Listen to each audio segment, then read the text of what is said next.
Hello everybody and welcome back to my channel, and there's something I've been really wanting to talk about as of lately, and that's trilogies.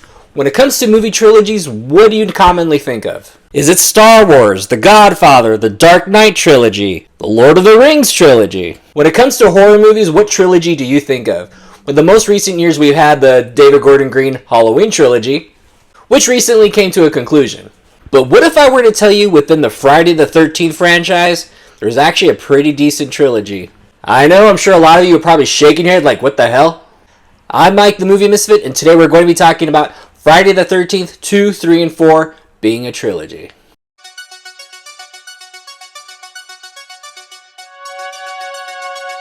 So this theory or statement only works if you buy into what I'm saying and what I'm selling.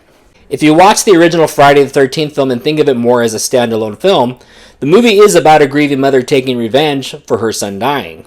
As far as revenge plans, everything is going pretty well up until Mrs. Voorhees was like, oh snap, you got me, just kidding, Once Mrs. Voorhees is killed, her story and her tale comes to an end and Friday the 13th is done.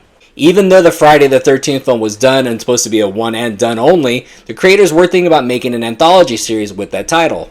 Then we have Friday the 13th, 2, 3, and 4, which I would like to call Jason's story. Friday the 13th, 2, 3, and 4 are actually more connected than people realize because those three films take place basically within the same weekend.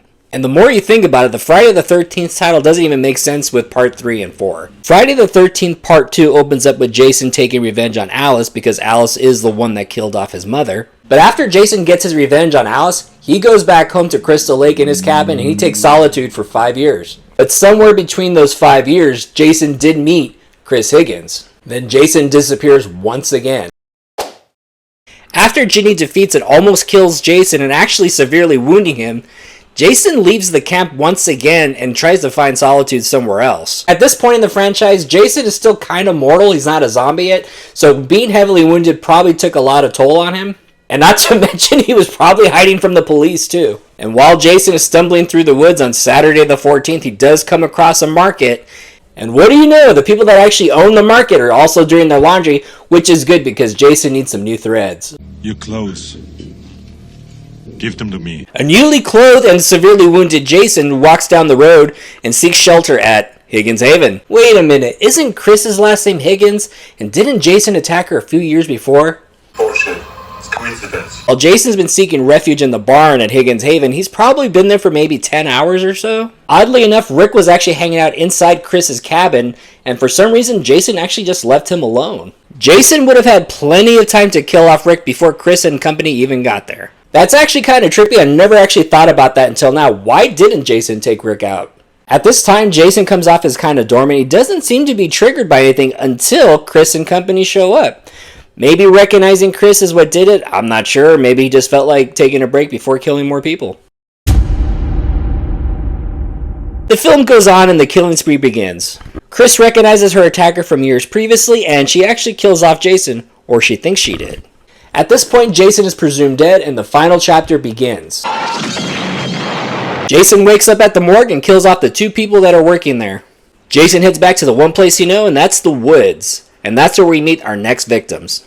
Meet Rob, who is seeking revenge because Jason killed his sister Sandra just a few days ago. I'm not going to go into too much detail about Rob or put a whole lot of effort into his character, because hey, if you've seen Friday the 13th part 4, you know he didn't put any effort in that fight. Let's move on to the end of the movie where we see a very heavily wounded Jason who's actually now defeated. And just when we thought Jason was going to come back, Tommy did the double tap.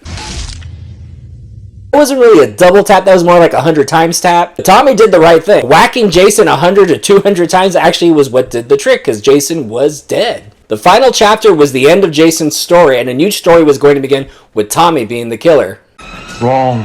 But the audiences did not want that. We wanted more Jason. So tell me, what do you think? Is my theory about Friday the 13th, 2, 3, and 4 being a solid trilogy?